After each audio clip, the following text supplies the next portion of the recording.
Today's episode was brought to you by Wild Bill's Fireworks, PopChevy.com, and the Kent Rose Foundation. This episode is also brought to you by TheForkIn.com. Today we welcome our special guest, Blake Chancey. Welcome back, Harold. Thank you, Russ. We have a really great guest today, somebody we've both known for a long time. You've got a rich history with, who has had a great career in the music industry, and I'm sure you guys have a lot of great stories to share. So here we got Mr. Blake Chancey here today. How about that? Oh, man. What about that? I don't know how rich that is. I but think you are slumming. We do have a history. Yes, we do. Yes, And he and Brian have a good history, too, so this ought to be pretty good. Ours has nothing to do with the music industry, though. Well, and I've signed several declarations that I won't repeat any of the stories. Well, Blake has been on Music Row I know since the 80s. I think we probably met early 80s, but I knew his dad. Another legend who produced all the Oak Ridge Boys' great records, and I go even on back with your dad, Ron, because he was one of the first two men that would let me in his office when I first started coming to Nashville. So he had a company, Chartwheel Records. Cartwheel, They yeah. had Cartwheel, yeah. Cartwheel, and they were on the chart, so I guess it could have been Chartwheel. But anyway, they had Rub It In. Yeah, Craddock and Billy Crash Craddock. Johnny Carver. Wow. Had a handful. And actually, at that time, Dale Morris, Alabama's manager for a lot of years. Was the promotion, yeah. His office and Joe Talbot were the only two places Nelson Larkin and I could get in to play people music. So I go way back. So I've known Blake for a long time and have a lot of respect for him. Thank you. I never grew up, but we kind of stayed around together for a long time. He grew up, but, Dad. We're so happy that you could be here today, Blake, and be on the Behind the Shed podcast with us. And we're going to talk about you and Music Row and how you got into music. And sure. And I know you've been a successful producer since I left, but we want to talk about that also. So with that, tell us about how you got started. Well, you were mentioning my dad. He started in the music business when I was about 5 or 6. A guy named Harold Bradley took Dad to his first session. My dad was a traveling salesman, and his best friend was Harold's brother-in-law. So Harold took Dad to an Owen Bradley session and caught the bug. Yeah. But everybody in our neighborhood, I grew up in Madison, which is right outside of Nashville, and everybody in Madison either worked at a factory or was in the music business, like a guitar player for Hank Snow or whatever. Like across the street, Maybelle Carter lived across the street from me, and I honestly didn't know anything about her because it was during the period before Johnny Cash showed up. So they weren't that busy. So she was a nurse, or she was like a candy striper. So I didn't know that she invented country music. You know what I mean? And our backyard touched Brother Oswald, who was in Mr. Acuff's band, and Bob Moore, who was in the A-Team, Lightning Chance. I don't know if you ever worked with Lightning. Yeah. Who was the crazy guitar player that played on all the Owen Bradley stuff, but he had a car wreck? I cannot remember his name, but he was a real famous guitar player before. Did he play with Merle too? Maybe. Is that the guy? He ended up not Hank Garland. It was Hank Garland. Hank Garland. Yeah, he lived like at the corner, and then the Scruggs lived one street over, and it was just music everywhere. So that's what I kind of grew up in, but I thought that was normal, right? So then Dad went to work for Buck Owens for about a year, and then Buck's sister came And while Dad was at lunch, she changed the locks. Oh, So he was out of work. yeah, I remember her. She's a nice girl. Yeah. But she wasn't nice that day. There she was. So Kelso Hurston, who you probably knew, helped Dad a Yeah, I bunch. knew And that's how the Kelso. cartwheel thing happened. It was a penny stock for some farmers in lower Georgia that wanted to start a label. And Dad talked him into hiring him. And then he was at the Idle Hour, which everybody remembers, I think, now. It's an old, iconic honky-tonk. Hadn't it resurged again? It's moved three There's times. been three different ones. Wow. Yeah. Okay. So the original one was right next to Dad's office, but Dale Morris was walking down the street, and Dad was sitting on the front porch, and he had just gotten this gig. He was a salesman also. Exactly, and he was really upset and was telling my dad, they just met, and said, "I'm moving back to Spartanburg, South Carolina, I think is where he's from." And Dad got to know him and said, "How about you want to be head of promotion for a record label?" And that's how that started. Yeah. And then Dale said, "Man, there's this guy that paints houses back home, but then he sings at the VFW, and all the girls just go crazy over him." And that was Billy Crash Craddock. Wow. So then they signed that, and they have all these hits, and it's so much luck involved in what we all do, right? Yeah. So that's kind of just growing up around it and watching my dad go through all of that, So it was real interesting. Wow. So, Did your mom and dad ever talk you out of the music business? yeah, well, they tried. My dad really, really, really tried. Yeah. And when I turned about, I think 14, I got a job at a gas station, and the guy at the gas station was a live sound engineer. So he started taking me to gigs, and then his dad had a heart attack. It was for Steve Davis. Do y'all remember Steve Davis? Take Time to Know Her? Yeah, was sure. his And big brother hit. Costo. And Costo, who played with Alabama Oh, forever. yes. Yeah, remember that? Yes, So yes. I ended up getting thrown into that gig to work sound, and my mother, I made her drop me off down the road because I wasn't old enough to drive, but I didn't want anybody to see my mother dropping me off at a club. It was called Jay Austin's, and it was underneath the Bluebird is now. Wow. So I went in there and worked sound, and it was packed, and then they took a break, and then there was 2 people left. And I could never figure it out. Well, the cocaine dealer in town was the bass player. So everybody had to pay to get in. So he would help them at the break, and then everybody left. So I always thought that was interesting. But I got the bug then to be an engineer. I just remember going, "Oh, this is awesome, and I want to do this." So I started going on the road and working sound I was in high school, started doing frat bands and country bands and rock bands and everything. And I went to college, promised my mother I'd get a degree, but I thought I was going to be this world famous engineer until I met one, a guy named Chuck Ainlay. Yeah, I know Chuck. Remember Chuck? Yes. He was at the place called the Castle. That's right. And he was going to work for Bowen. And so they brought me in to be his replacement. And I watched him for 2 days. And then I went, I can't. It'd be like a golfer watching Tiger Woods or something. So you can't, there's no way I can do this. Right. So I went to my dad's boat, which I have now, Jackie and I have, called the Elvira. And Dad was sitting on the back of the boat with Bob Beckham. Another legend. Here we go. And they'd been on the back of the boat for a minute, if you know what I mean. Yes. They were in the sack a little bit. And I start going, "Dad, well, I don't know what I'm going to do. I'm 24, but I've been doing this for 10 years. That's a long time, I was like, I have really messed up. And Dad goes, "You don't want to be an engineer anyway. There's a ceiling to that, whatever." And Beckham said, "Son, I'm going to hire you." And we would go to Beckham's house every other weekend and eat a meal, and then they would come to our house. Beckham had this huge family. And I remember looking over at Beckham, and I said, "Well, what do you do?"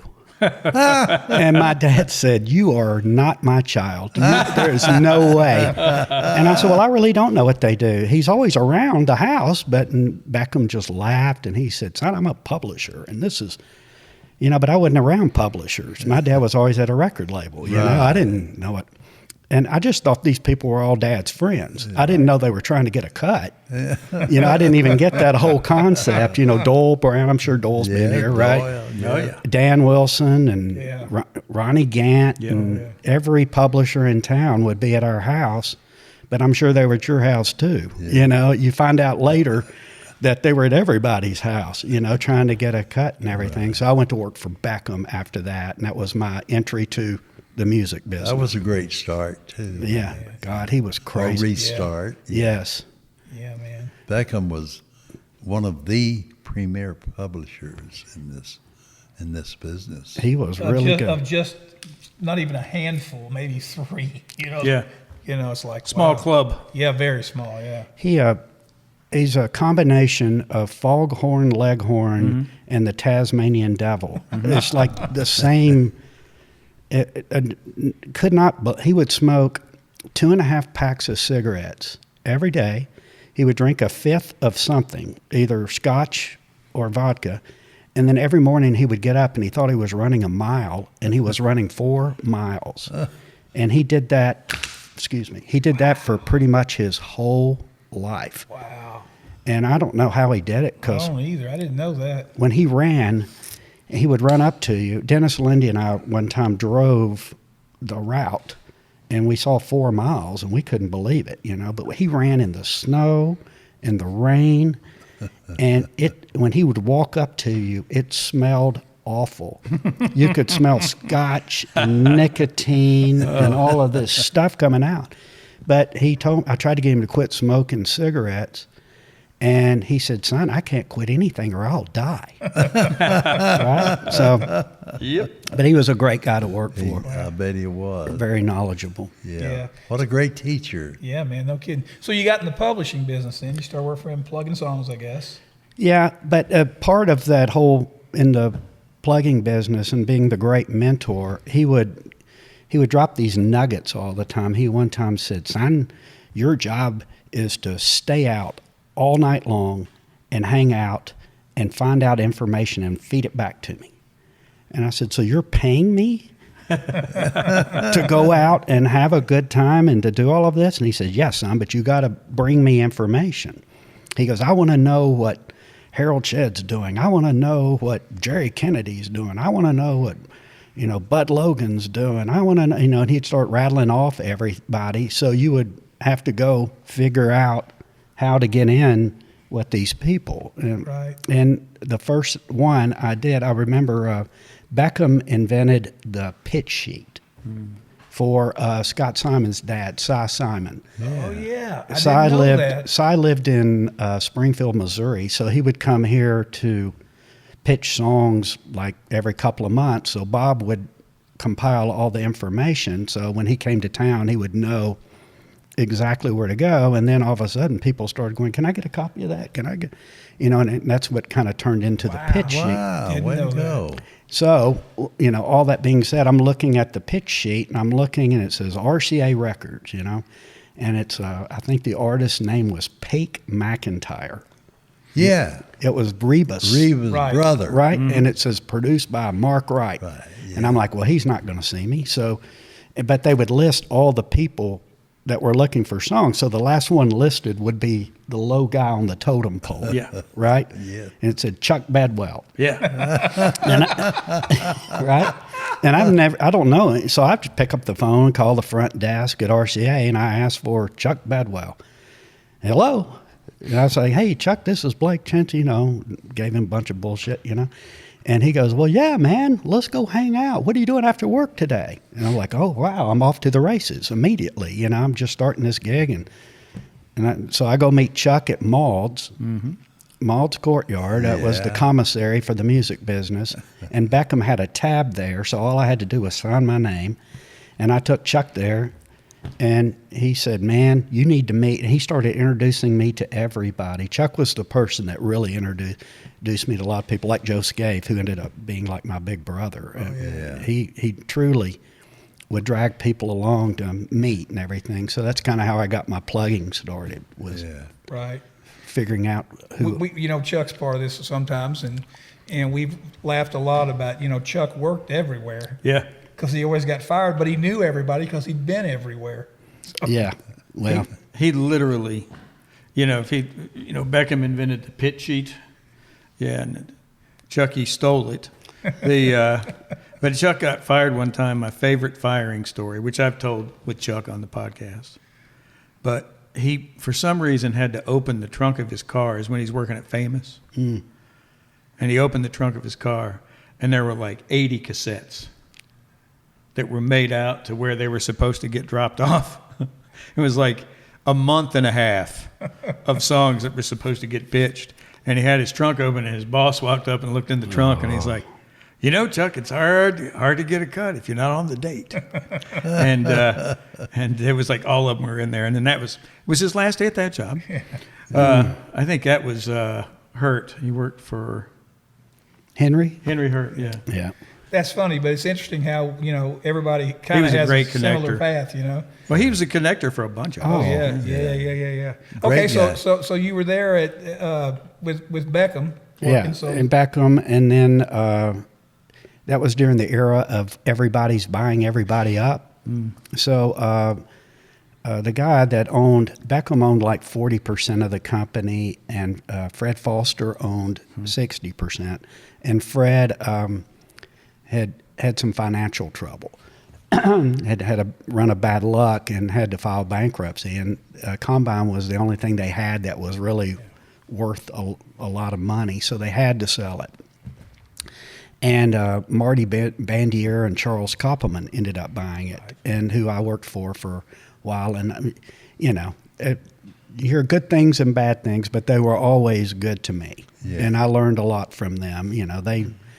They had some interesting ways of doing business, if you will, but they were good to me. And then it became, after that, it was SBK. Stephen Swed came in with all this money, and they bought CBS Songs and combined that with Combine, and it became SBK, And then they sold it to EMI and somehow ended up on top and ended up continuing to run when everybody thought we were all getting fired. So then it became EMI. So that was my publishing run before I went to do the label thing. Right. So when did that end? When did the EMI thing end, and how did you move on to label stuff? I had started producing. In fact, Joe helped me early on. I'd started producing for our production company, SBK, and Joe, I hired Joe and didn't know I was supposed to hire Cotton too. Right? See what you started? So I hired Joe, and because, I've got X amount of dollars making this project, and I walk in the studio, and Jim's just sitting there. And I wasn't expecting that, and I walk in, and I get this kind of look on my face, and he knows that I don't know he's going to be there. So I pulled Joe outside, and I was like, hey, man, what's going on here? And he goes, man, I can't come to a studio without him with me. He goes, all you got to do is pay me. You don't have to worry about it, but he's coming too. And at the end of the first day, Jim looked at me and he goes, hey, Blake, thanks for the shot, man. And that was their line they did to me for the rest of their lives. Every time we get to the end, they'd stick the knife in on something, That's great. But I started doing some production, and I'd come across a few things, and I would get them to a spot, and then they would give them to a different producer because I'd never produced a hit before or anything, right? And then finally, this one girl, Joy Lynn White, I had done all these demos on, and they were really unique, and she had gone in the studio, and the guy that went in as the producer, it didn't work, I guess, basically.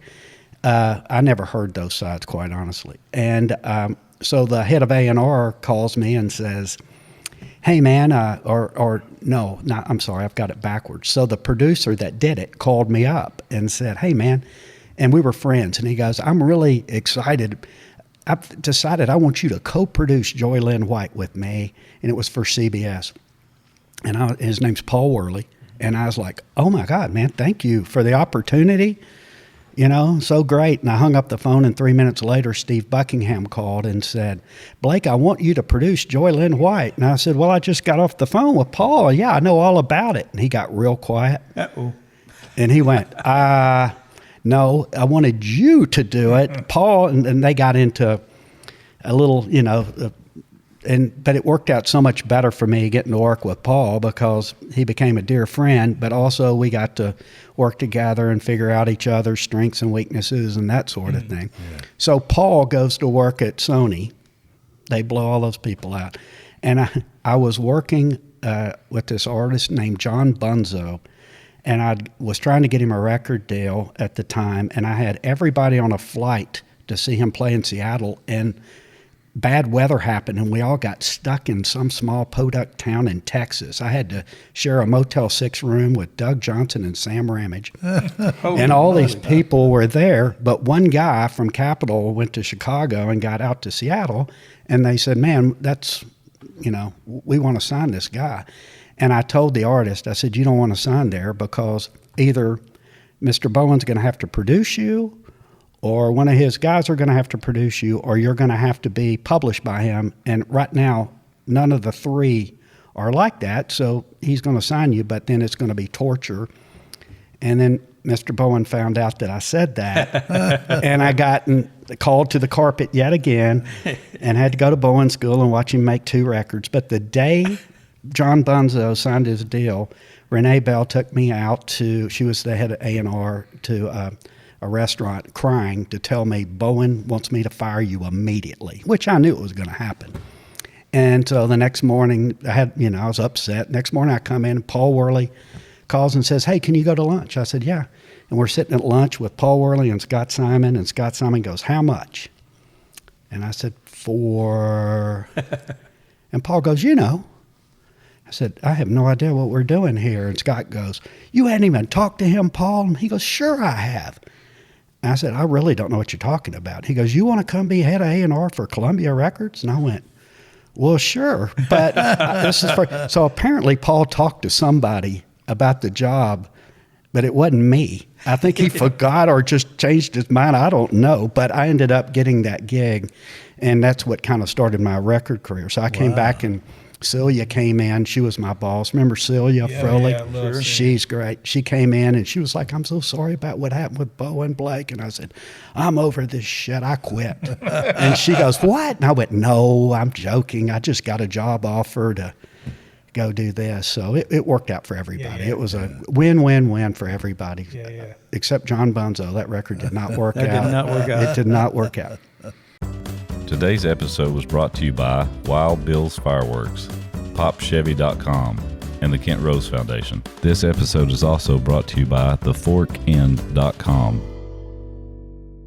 Too bad. There's always casualties along the Yeah, way. man. I always hate that, too. But Okay. Yeah. So you've been in publishing all this time now, and you're trying to make records, and you get a job at a record label. And I was already making records. But you had gone to, that's what I mean. Yeah, I did. David Ball. That's right. Is the first song I ever had that went boom. Right. And that was before I went to the label. Right. Yeah. Okay, I forgot about that. Yeah. But now you're shifting. To me. Was that the Thinking Problem? Yes. Yes. Yes, sir. Yeah. Great record. That's what Thank you. Yeah, man. But it was that. It was Way to go, buddy. a blind hog finds an acre. I forgot. That was a great record. I forgot about that one. Yeah, man. So now you step into record label business.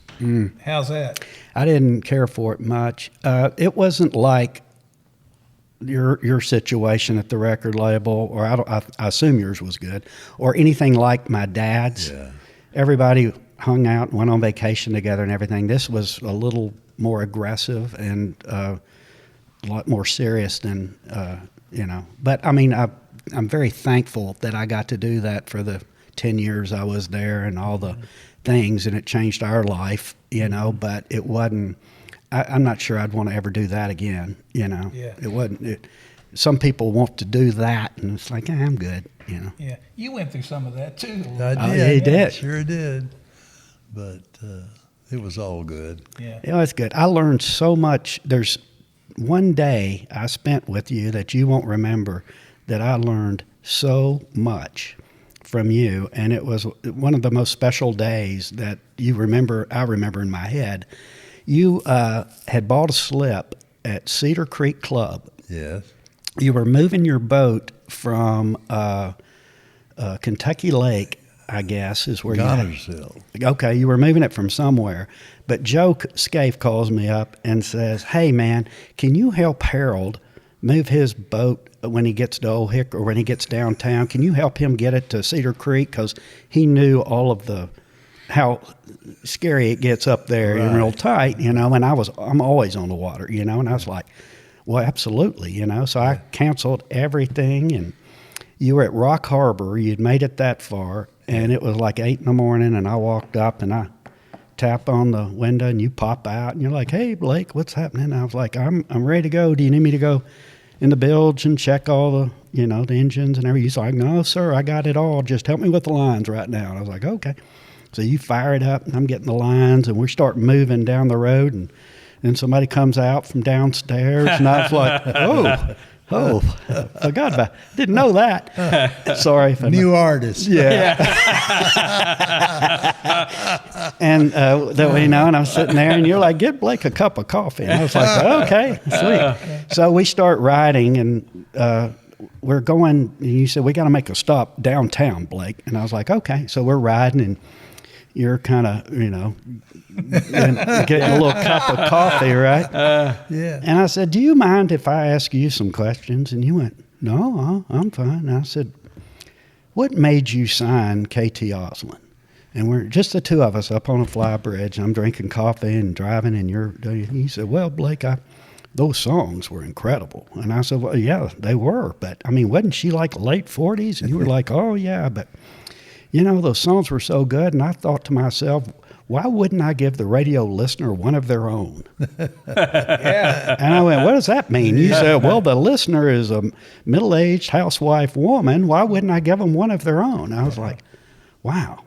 I wouldn't have thought of that. And then I keep going. I go, Toby Keith, what made you sign Toby Keith? And you said, well, I was flying to Texas a bunch, got some investors you had in a building or a studio, I don't know. And you said, and I kept having to fly down there every month, and there was a flight assistant that you kept talking to, and you said she wasn't being that too nice to me, but I kept talking to her, and then finally one day she said, hey, one of my best friends' husband, his song is an artist, and would you mind listening? And you said, yeah, if you'll put your telephone number on the cassette so I can call you back or something like that, to that effect. And you said you threw it in your car seat, and you were driving for a couple of weeks, and then you were going to the airport, and you said, oh, God, I'm going to see that girl, and she's going to ask me about this singer. I didn't even listen, and you told me you popped it in, and it was Should Have Been a Cowboy, and it was all these rattling off, and you said that, you told me, I got on the plane. It was 3 number ones and 2 top 5s. No, isn't that crazy? And you said, and I got on the plane, I was like, what's this guy's number, and how do I get a hold of him, and all of that. And I was just like, how much luck is involved in what we do? Yeah. How lucky is Toby Keith that you just happened, that whole situation happens like that, It just blows me away. And then you told me about Alabama, Larry McBride and all of that. And you were telling me all of that. I remember asking you, well, who at RCA actually signed them? And you got this grin on your face, and you said, all of them. I said, that's smart too. Write that down. Give everybody credit, So we were running down, and you'd gone through the Headhunters, and you'd told me about Shania and Billy Ray, and you'd gone through, and I'm just shaking my head, because one's luck, but that many is not luck. That's called talent, Yeah.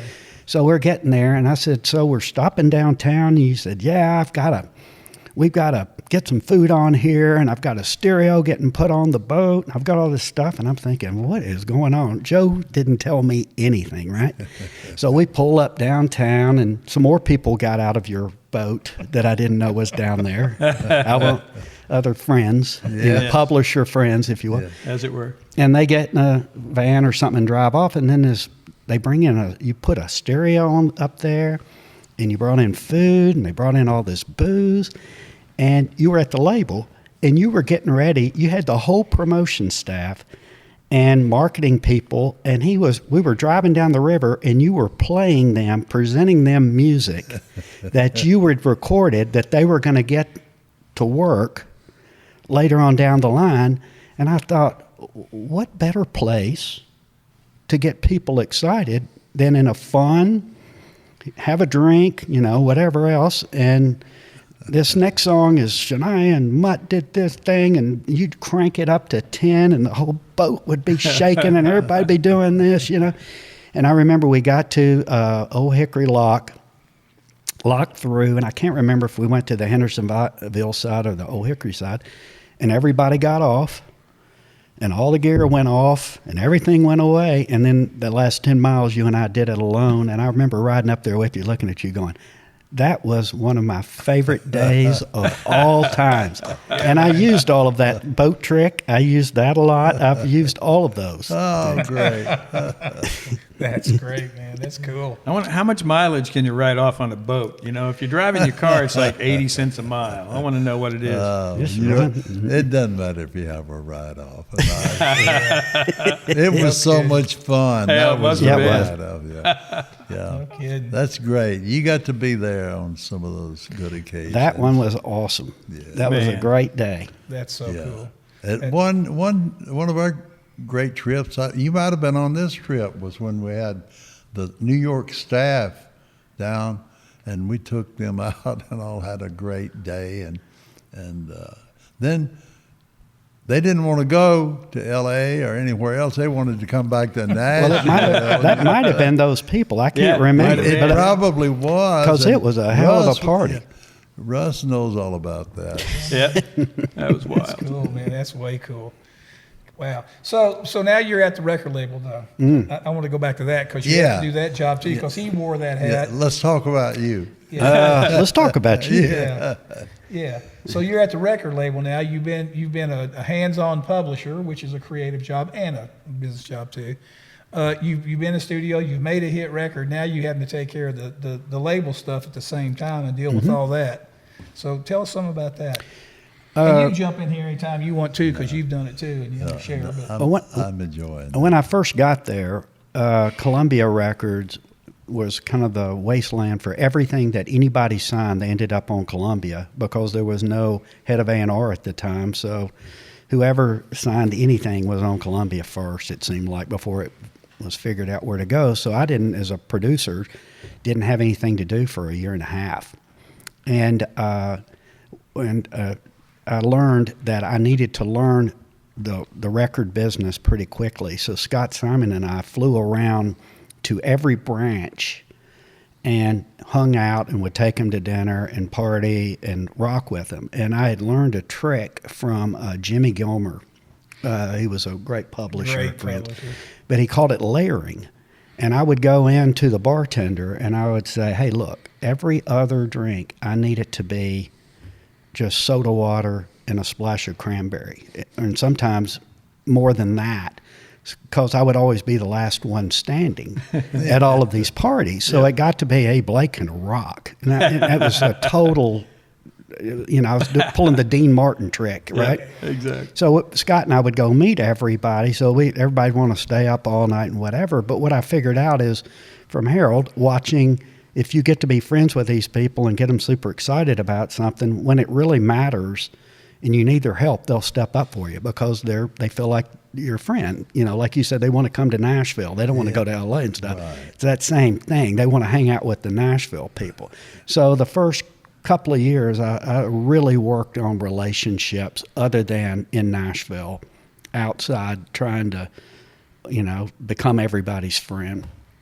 But also song-wise, I listen to a lot of songs, and that's another thing the boat's good for. I could pull out in a cove and go through a couple of hundred songs in a day, especially during the email era of listening to music. The cassette one was a little.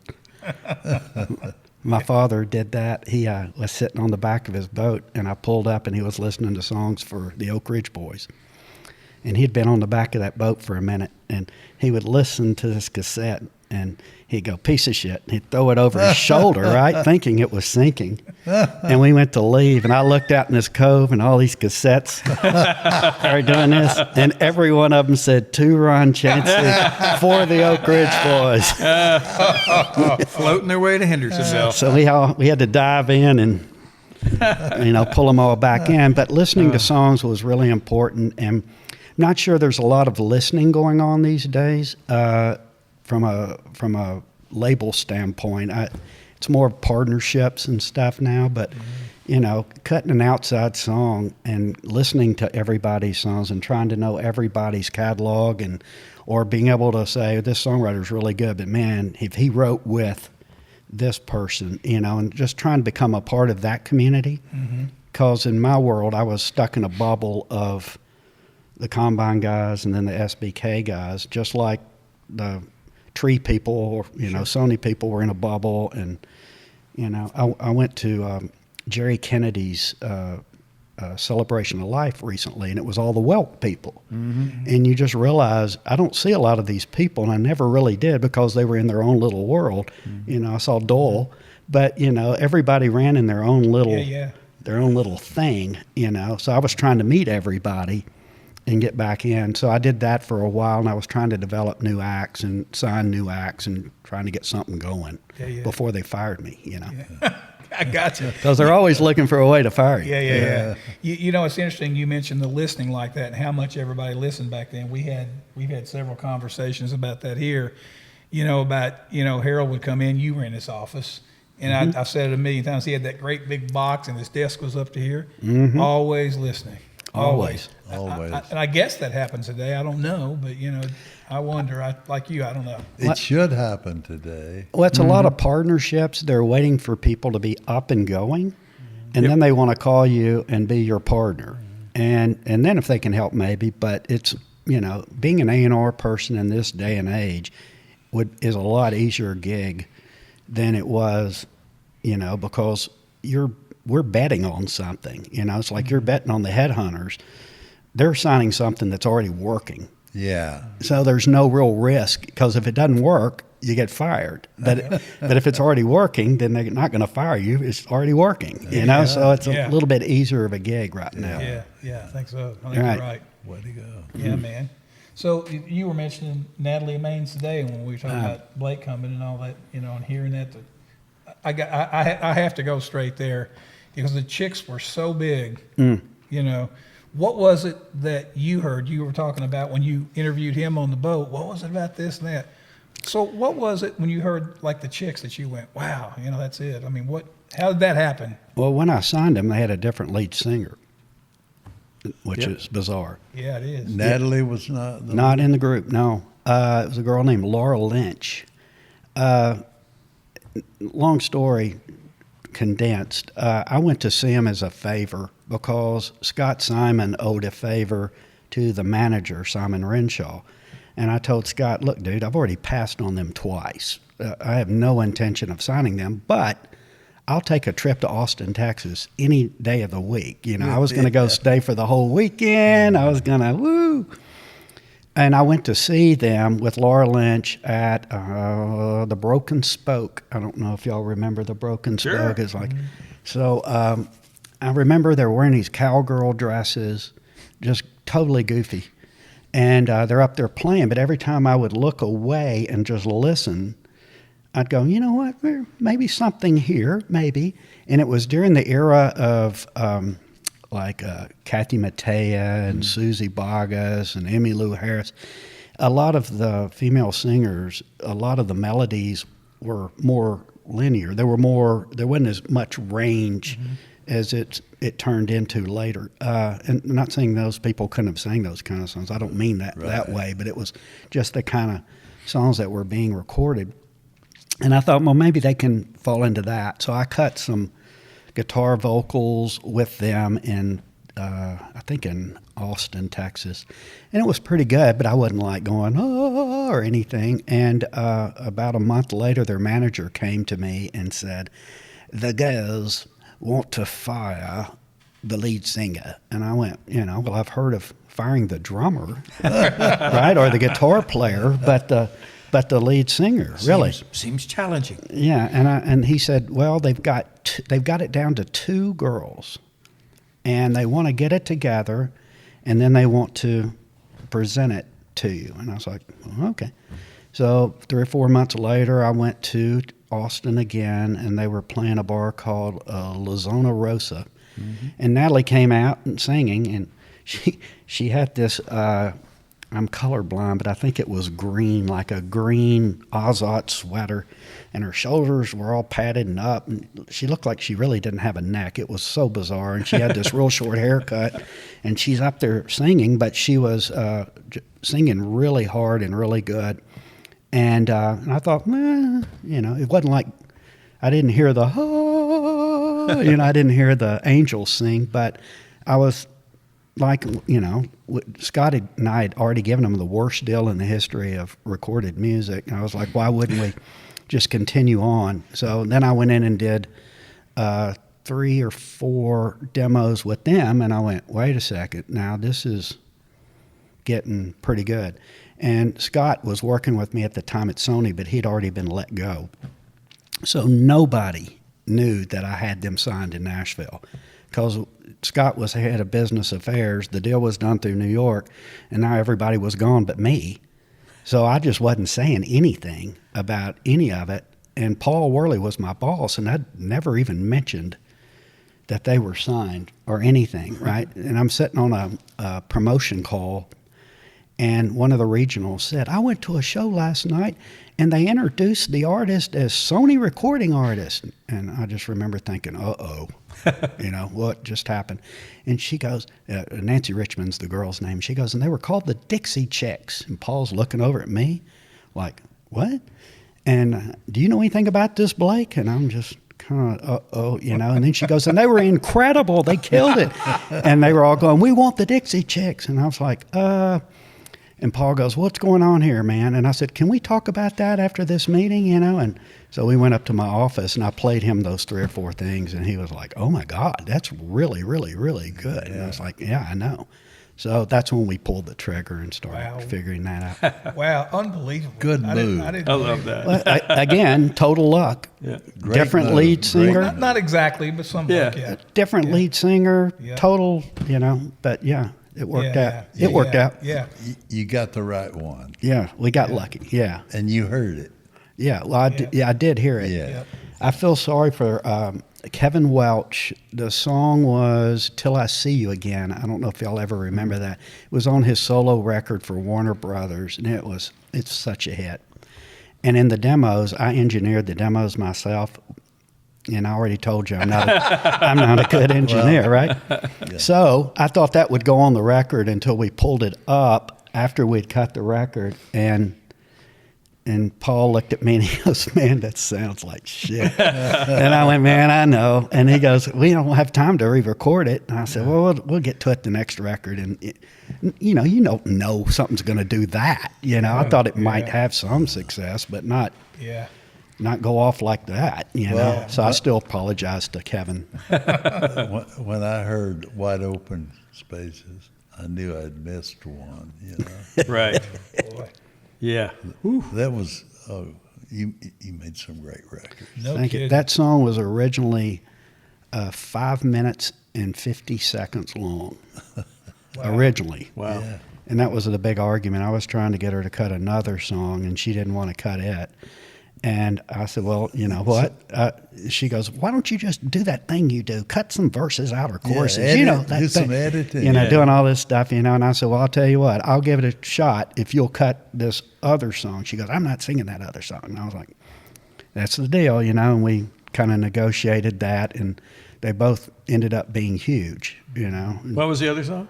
There's Your Trouble. Oh, yeah. Okay. That's a pretty good one. There's Told- your trouble. That's a great Yeah. one. That's fun. She told Jackie, my wife, if I'd known it was going to be that big a hit, I would have tried a little harder. Yeah.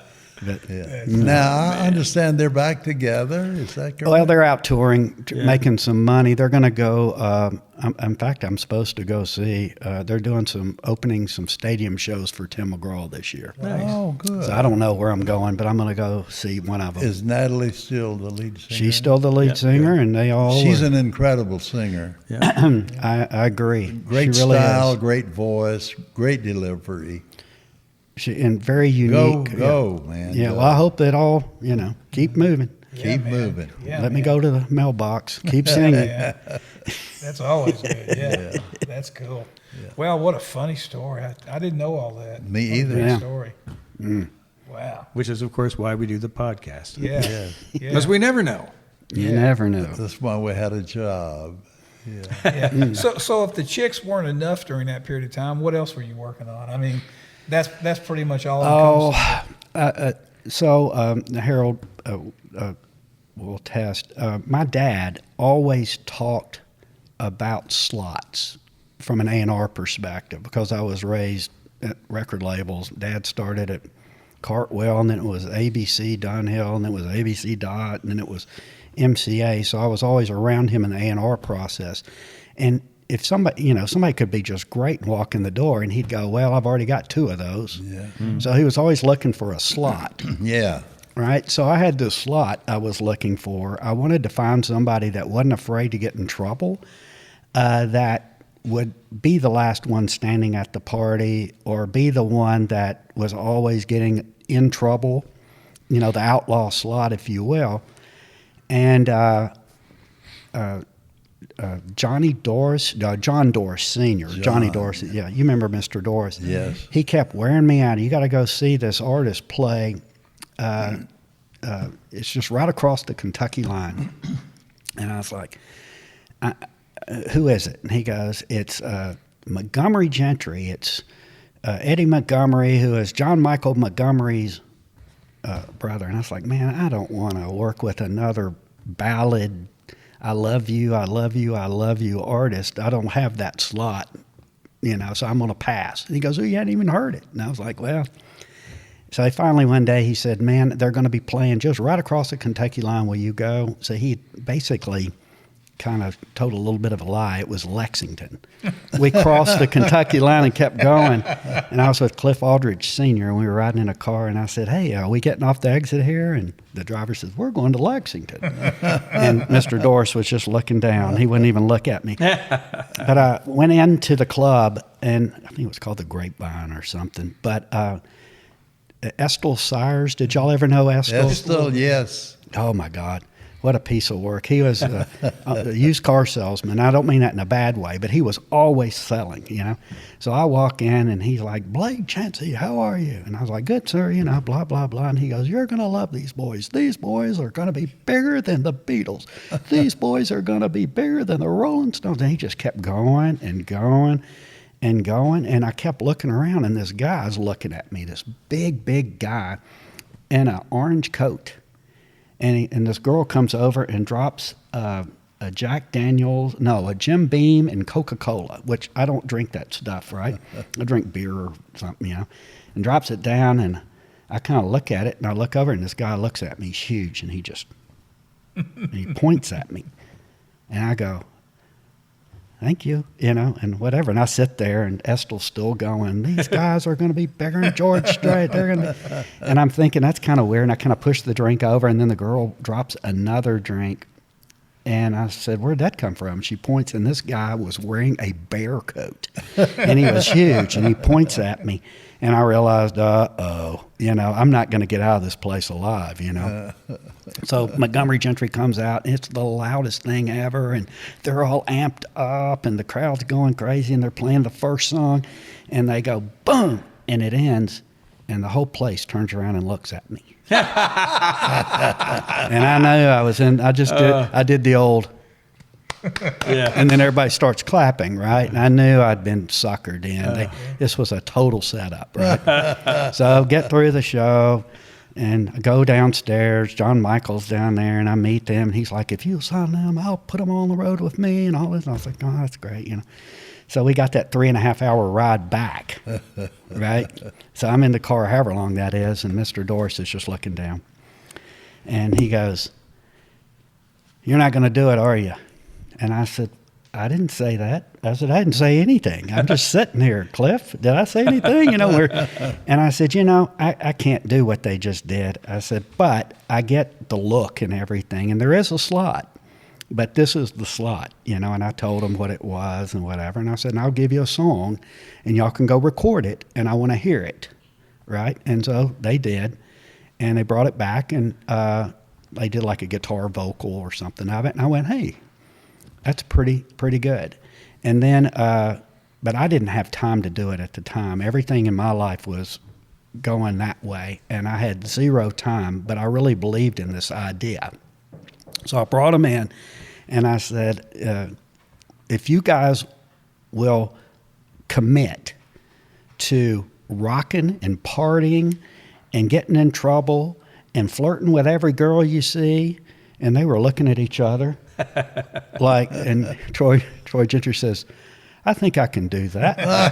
And Eddie's like, I'm already drinking all the time. That's perfect, So the head of our label at the time had a friend that did some sides on it. It did not work out. And it had made him real cold on even keeping them around. And I was way too busy. So I called my friend Joe Scaife. And I said, Joe, here's the deal. And I laid it out for him. Here's what it's got to sound like. Here's what it needs to be like. It's the kind of songs it needs to be. This is the deal. And he goes, well, it sounds like it was invented for me. Yeah. And I said, well, yeah, pretty much. So Joe did the first 2 records, and then something kind of got a little squirrely or something at that point. And then I took it over at that point and figured out what had happened is one thought that he should do one style of song, and one thought the other should do a different style of song. And it had become like too many records, 5 sides with one guy, 5 on another, and it was like kind of didn't go together. So I kind of came up and I asked them, they had passed on like 5 huge songs like Cowboy and Me and some others, and I asked them, well, why'd you pass on that song? And he said, well, there's too many words. I can't sing that many words, and it's too high for me to sing in the chorus and all this. And so I came up with the shtick of Eddie sings the verse, Troy sings the chorus, and split the song, and made them both have to do the thing. And then the first song we did on that batch was My Town, and that thing went, it launched them into being like a platinum artist. So I was always really proud of that, because we made up that thing. Sure. It was completely made up. So yeah, man, that's cool. It damn sure worked. That did work. Yeah, man. And I was getting to produce Mary Chapin Carpenter, which I was really, her songs are so incredible, and that was all working out really well. And so I was doing various things, but at the record label thing, sometimes you have to make things up. You have to, meaning the people come in from New York and they go, you're going to be 1 million units short. None of you are getting your bonuses, and some people are going to get fired unless you come up with something, So you go home and you lose sleep and you try to figure out something that hadn't happened, and lo and behold, something falls on you like a tree and it works, Yeah, man. So, boy, and did it. Wow. It had, I think the biggest made up, I don't mean it like that. That doesn't sound right. But I was in my office, and Scott Simons, is years after he'd left and whatever, comes into my office to play me something. And I'm sitting there, and he plays me. The song was Broken Wing. It was a karaoke version of Martina McBride's Broken Wing. And I remember hitting stop, and I said, man, that girl sings her ass off. And he said, that's a 10-year-old boy. And I said, oh, we can't do that. We can't do that. And he said, but you liked it. And I said, well, I do like it, but I can't. We're not going to record a 10-year-old boy. That's not going to happen. He goes, will you at least go see him play live? And I said, okay. So we went to Rhode Island, and he was opening for Alabama.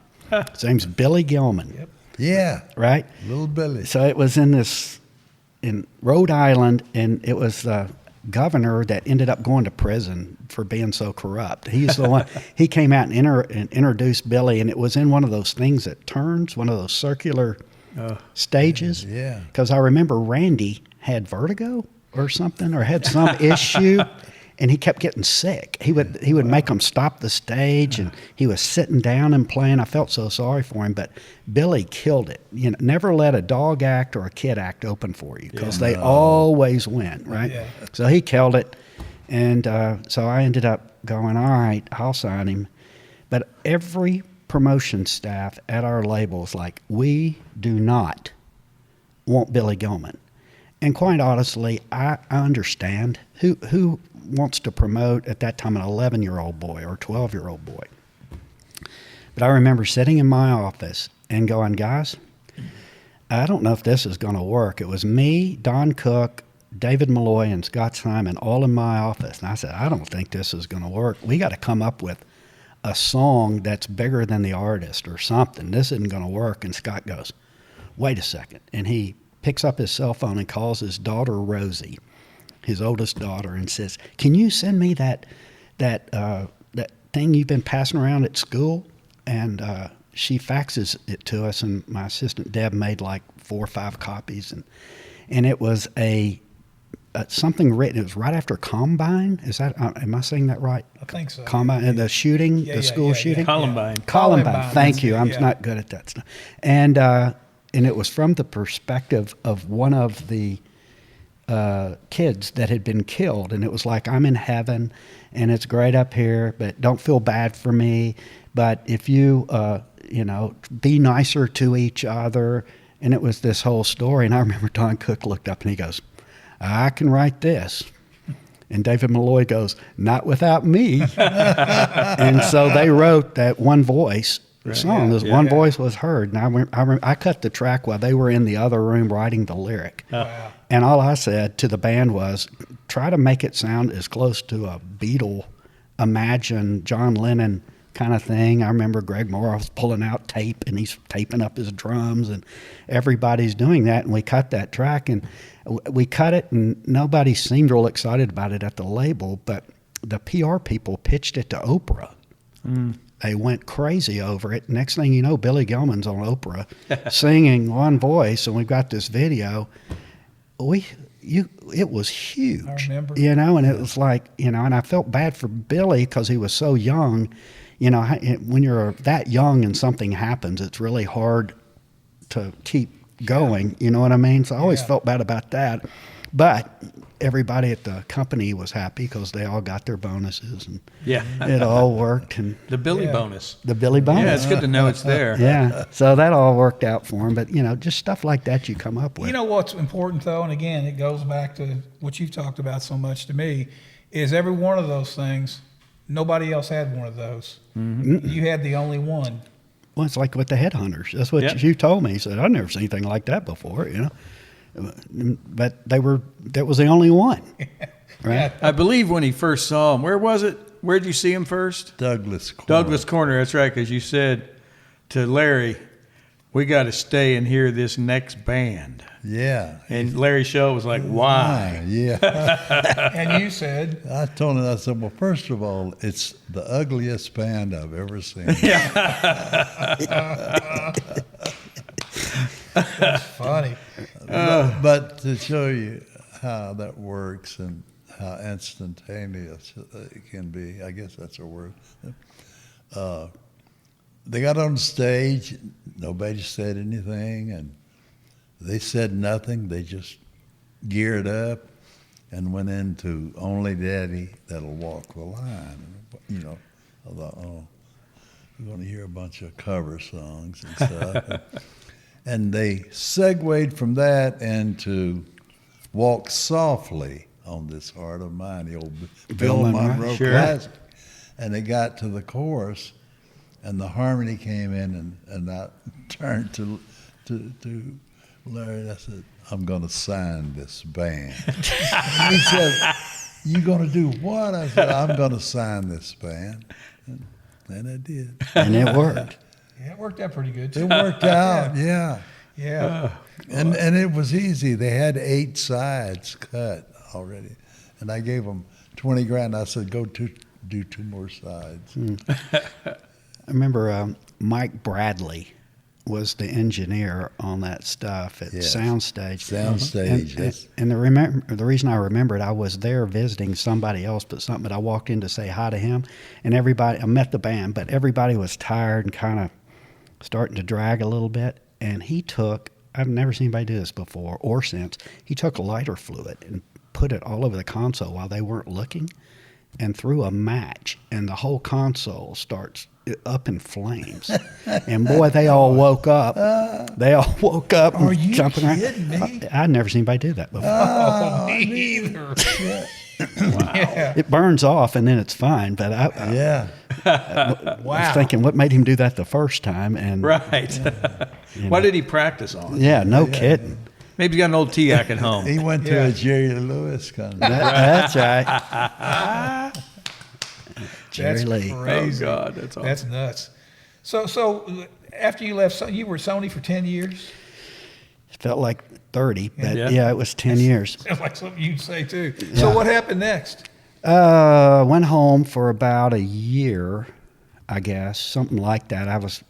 I had just signed a contract for a long time, and they were going to have to pay me for a long time and getting all that worked out. So I ended up being home for a year.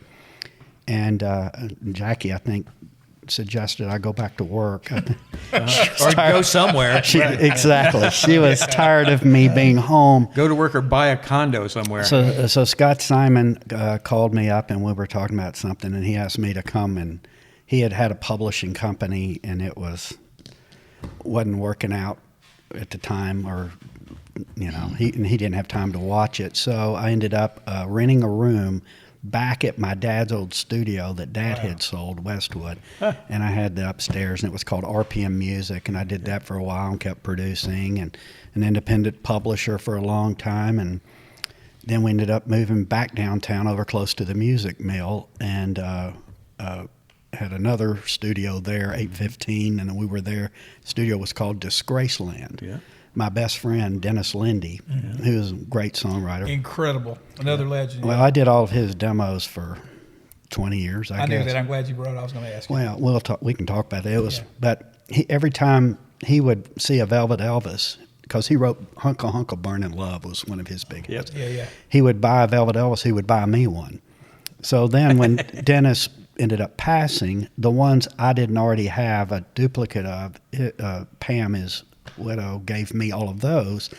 So we had them all hanging up in the studio, and it looked like 1970 MGM hotel. So we started calling it Disgraceland Studios. It was built around a bar, and which was a really bad idea, by the way. And the idea of building a studio around a bar is a good idea, but it doesn't work. No. It does not work. Fun, though. But that's kind of how I got into doing it. I forgot where I was, but you were talking about Dennis Lindy. Yeah, well, I knew you'd done all those demos. Well, that's Beckham. Beckham. What a great way to learn working with a writer like that. Well, Oh, my God. Beckham always was, for all the crazy Beckham was, he was always way out front of most people. And Dennis had, I don't know if it's a disease or what you want to call it, but he couldn't be around people. He hated it, and he hated being dependent on other musicians, and he was a musician and played on a lot of records and produced Christofferson and Newberry and a bunch of people, but he just didn't want to do any of that, and he didn't want to depend on anybody for anything. And Beckham knew that I knew how to do all this MIDI stuff and back early in the day, which is the most tech boring thing in the whole world, but I had gotten pretty good at that. And so Beckham immediately made me go. Beckham comes to me and he says, "Son, I've decided you're going to go build a studio for Dennis." And I said, "Well, Bob, that's not really something I'm really excited about her. I want to do. And he said, let's try that again, son. If you don't go do it, you're fired. And I said, why don't you just start with that? Why don't you just say, I'm going to fire you unless, So I go out to Dennis's house, and who's the greatest guy in the world. We were already friends. I didn't even know what Dennis did for a long time. He was just always at our house, and we always watched the Andy Griffith Show. And I had a guy that would cut all the commercials out, and it was like a drug deal. He would show up, and all my friends would show up, and we'd all be giving him cash, and he'd be giving us a new batch, and Dennis became a part of that. So we started working together, and I started going to his house, and we were doing. It would take us 6 weeks to do one song. Wow. So people go, he doesn't write a lot. He only does like 8 to 10 songs a year. And like, that's all we can get done. We're working constantly. Wow. But it got to a point where it was like shooting ducks in a barrel. I'd call somebody as soon as I got done with a song and be driving into town and go play it for them. And, it got crazy. But Dennis was very bored a lot. And he had a great imagination. So first thing we did is we came up with fake names for all the fake musicians that were playing on these demos. Even though it was all programmed and it was the two of us, there were fake. The bass player had a name, the drummer, everybody. It was the Happy Redmond family, and it was inbred family from whatever. But Dennis, in the process, had come up with a fake town. And it was called Norwell, which was his middle name. And it was based on, I went to a funeral in East Tennessee for Joylyn White, and there's this people called Melungeons. I don't know if you've ever heard it. Heard that. They were some of the original people that came over on when our country first started, but then they disappeared, and supposedly they ended up in East Tennessee, and they crossbred with Indians and African Americans, and their eyes were a little closer together and all this stuff. And literally, we're 4 hours from here, and I went into a store, and I couldn't understand anybody. I felt like I was in a different country. Mm-hmm. It was so bizarre. So I'm telling Dennis Lindy about this, and he goes up there and does research and comes up with this fake town, and then the fake town had fake businesses and had fake people working in them, and then he started writing songs about them, and that's where Bubba Shot the Jukebox came from, wow. Goodbye Earl, John Deere Green, Sure Is Money. I mean, there's 30 hits out of all of that, but they were all written about this town. I've got the map still up in my studio in this fake town. The guy was a genius. Yeah, he was. Complete genius. Yeah, so, man. Damn. That's so cool. It got so easy getting his songs cut for me at one point that I called Barry Beckett, who was in the studio with Eddie Raven, of all people, I think. And I called his assistant, Becky, I believe was her name, and I said, hey, it's Blake. I just finished a Dennis song. I'm coming to town. Well, Barry's in the studio right now, Blake. And I said, oh, that's cool. I just promised him I'd call him when I got the song done because he wanted to hear this when I'm working on. He was next to hear it first. And she goes, hold on a second. She puts me on hold, and she says, he's at the Omni. He says, come straight in right now. So I walk in to the control room, and he's got Eddie Bears. He's got Michael Rhodes. He's got Larry Byram, who I haven't seen in forever. Mike Lawler. Remember how he'd always play with his hair? Crazy Mike Lawler. Mike Lawler. He's still around. Y'all need to get him. You need to get him on this.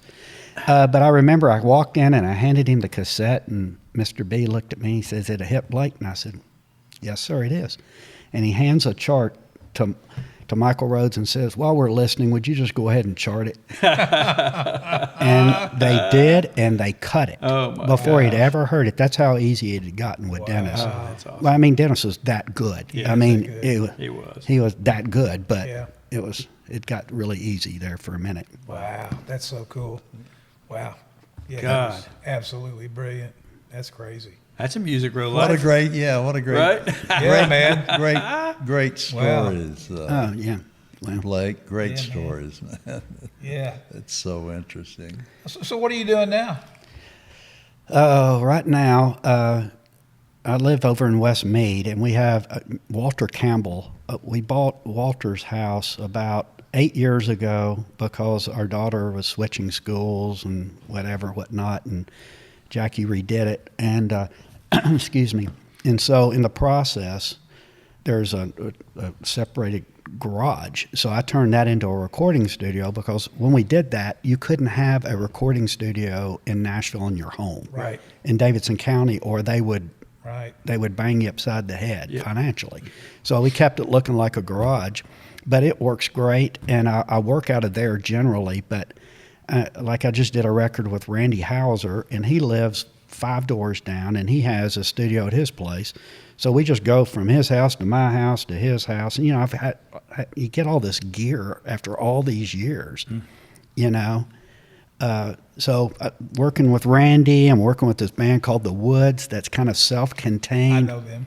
And they all play everything. We all can do everything. And it sounds very much Laurel Canyon, Eagles, Fleetwood Mac, Linda Ronstadt, Jackson Brown. It's kind of got all those elements.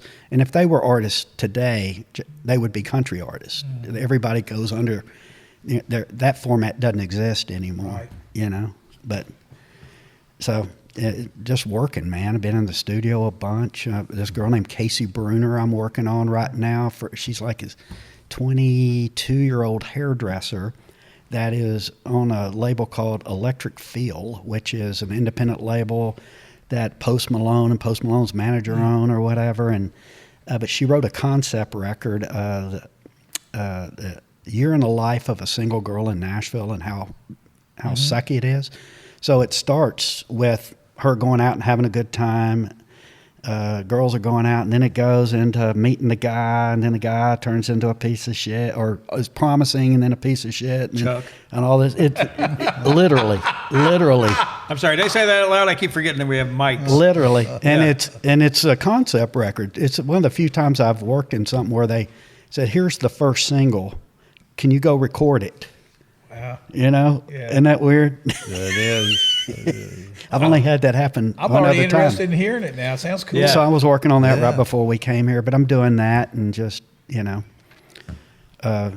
making music and Still creating stuff. still creating and wanting to go to the boat is what I really want to do, but, Well, I'd like to go with you. you can. The old Elvira's looking good, man. Yeah, man. Yeah, Oh. man. Now, here's what people really want to know. Your boat, what kind of boat did he have? It was a wood cruiser, but I can't remember the name, the brand of it. The brand was Trojan. Oh, it's a Trojan. Trojan, okay. Gorgeous boat. Yeah, awful name for a boat. It is, well, it was a little on the nose for you. So I named, Easy. to get away from that, I named the boat Fascination. That's right. Fascination, right? How long was said boat? 45. 45, Yeah, nice boat. mid-40s. Okay, great. Beautiful. It was a cool boat. That's yeah. a great boat. I miss the old music business. God. Me too. I miss it so much. Oh, my God. Well, We had such fun and so much success, and everybody loved everybody, and everybody got along. Yeah, they're I trying. miss all of that. Yeah, they're trying a little bit, but not to the extent, COVID was interesting because, everybody's all the way. But then I realized during COVID that apparently I've been socially distancing for about 20 years. Because nothing really Because changed. nothing changed, Not exactly, really. yeah. I went back in that room and started doing my shtick, Yep. and realizing that's part of the problem is everybody can work in their own room. Yeah, exactly. Yeah. So there's not a lot of hanging out, and there's not a. You don't have to go anywhere. That's Yeah. right. And like this new artist I'm working with right now, for her, it's interesting because she's 22, and they wanted to do a real country traditional session. So they came to me to do it.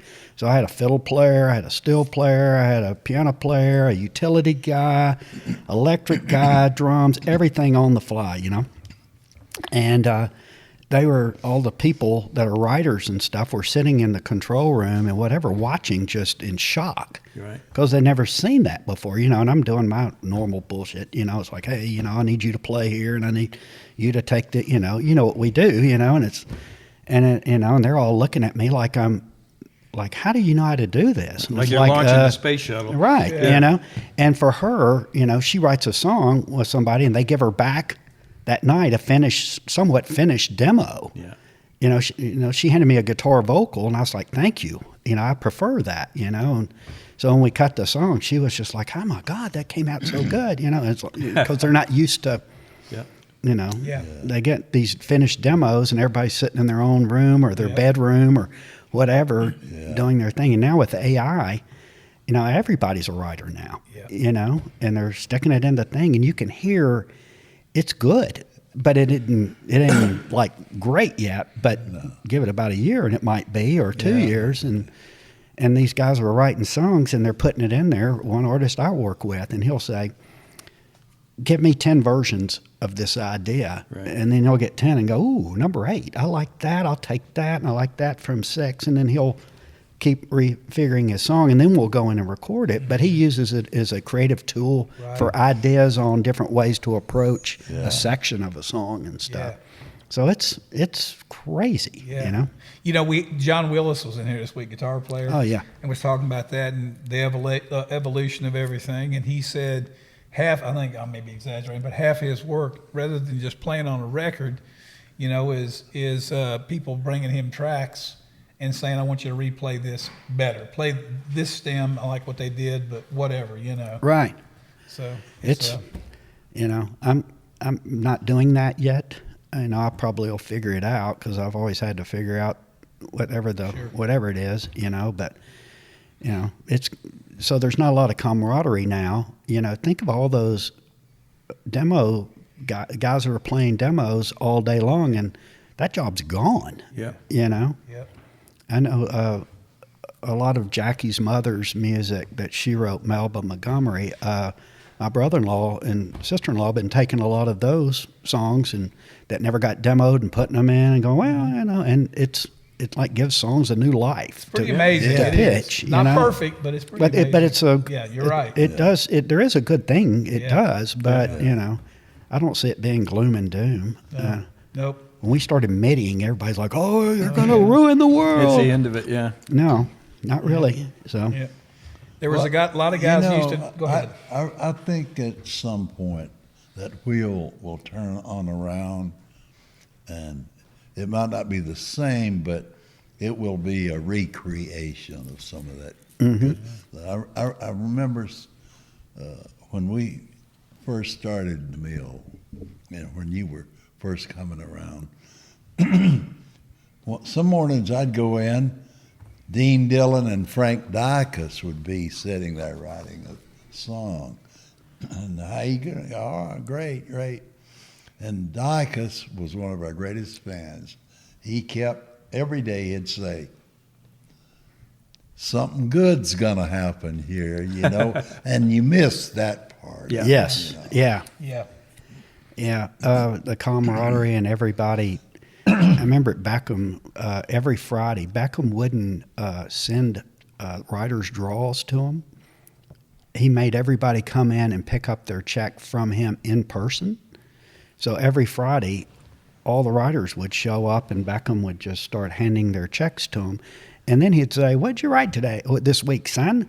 And in front of all the other writers, they would have to sit and play everybody the same things. You could see people get all nervous, or you'd see them get very competitive and want to, well, if you wrote that, I can, you know, well, let me play, you know. And there was something about Beckham making them come to the office and being a part of the family, if you will. You know? Yeah. Wow, that's cool. Yeah. So, There's an interesting swing happening now already, Harold, where I know I've got a son that's 28, and they only, like, he won't stream a movie. He only buys them. Huh. And the reason he buys them, and it's the same reason I see such a surge in vinyl. You know, they're buying vinyl records, right? They are. And you get a swing back, you know, like you were talking about. It's like, no, I want to actually own this thing.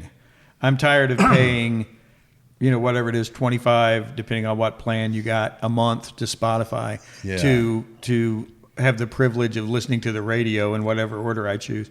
And he's doing the same thing. They're the reason I know all this, and I ask him about it, is because he's still on my Amazon Prime account. So I can see everything he buys. And I'm like, are you like, and it started about a year and a half ago. And are you buying those? And he's like, yeah. What if I want to watch it again? I don't want to pay for something twice. I'm like, interesting. Said, it's kind of like that whole thing of telephones.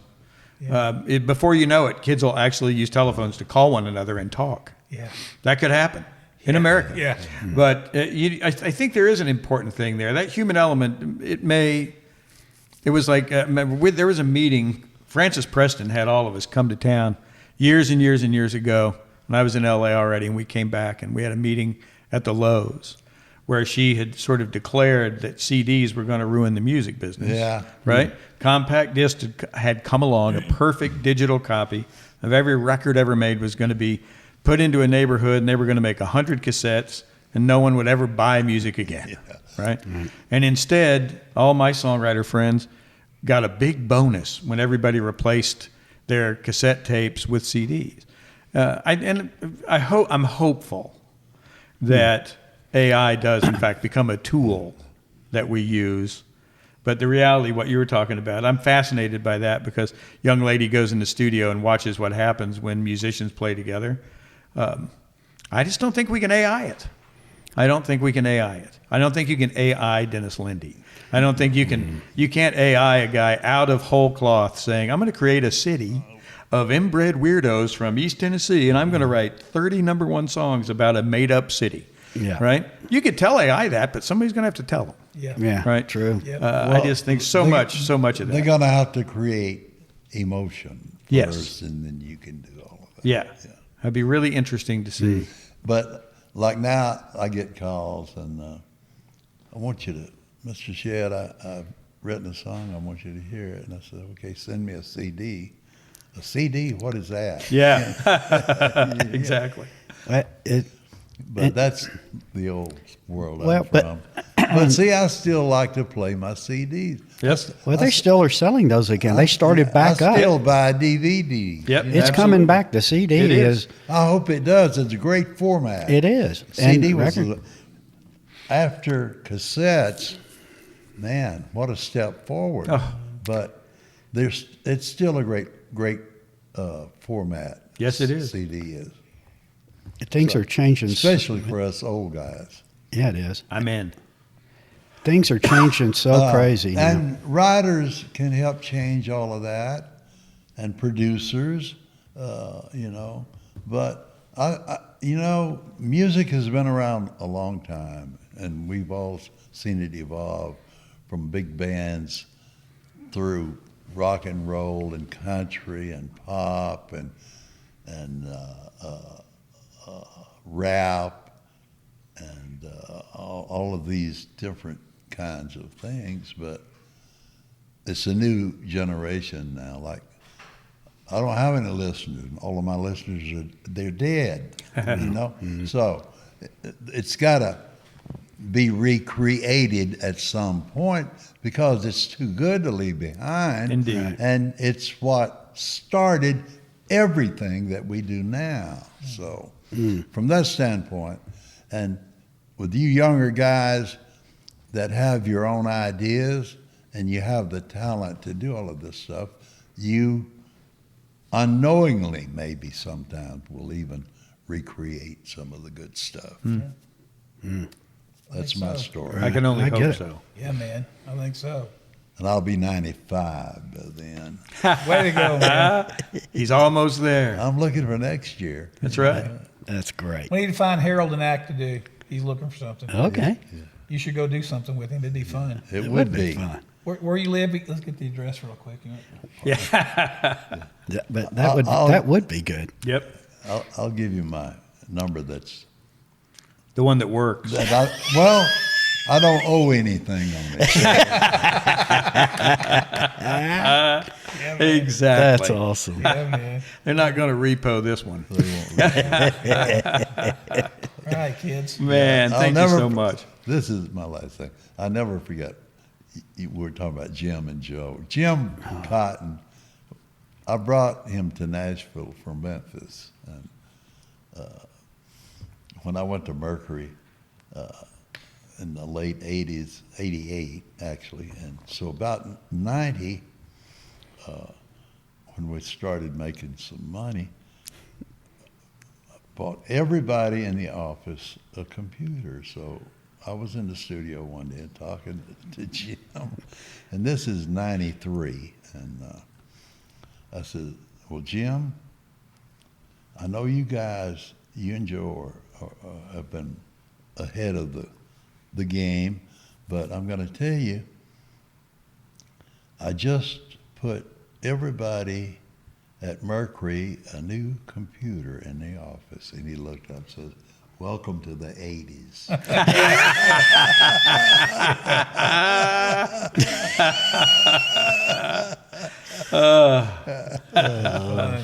That's awesome. That's funny. Those computers were substantial. Oh, God. Man, that first computer I had, they had to bring in, I think there was 2 guys brought it in to put it on my desk. When I went to work They were huge. When I went to work for Beckham, he was showing me where he wanted me to up in the crow's nest to sit and listening to music. And I walked in, I looked to the right, and there was a Realistic 2 computer. It was like the first desktop computer, and that sucker was this wide and this tall. Yeah. And I was still in college, and I said, "Oh my God, Beckham, you have a Realistic 2 computer?" And he goes, "Feischling, son, what are you talking about?" And I pointed at the thing, and he goes, "Oh, Carolyn bought that." And I said, "Well, Bob, that's cutting edge." And he said, "Son, that's what you call a fad." Yep. Couldn't always be right, could it? Yep. No. Can't call them all. That's funny. Well, I love it. Blake, we're so elated that you could come and visit with us on Thank you, buddy. I appreciate it. Behind the Shed. Behind the today. Shed. And we know our viewers and listeners are going to really appreciate you and what you've talked about and what you've told us, and the interesting part of your life in the music business. Well, thank you, Harold, for having me. Yeah. And thank you for teaching me a lot, buddy. Yeah, man. Thank you for tolerating me for all these years. Thanks, man. That was great. All right. Thank you, guys. Thank you. Everybody. Today's episode was brought to you by Wild Bill's Fireworks, PopChevy.com, and the Kent Rose Foundation. This episode is also brought to you by theforkend.com. Tune in next week to the music station, WWCC with Harold Shedd, broadcasting live from beautiful downtown Bremen, Georgia, 1440 on your radio dial. What you just heard just happened. Thank you for listening to Behind the Shed. We hope you enjoyed it. Tune in next week as we go Behind the Shed.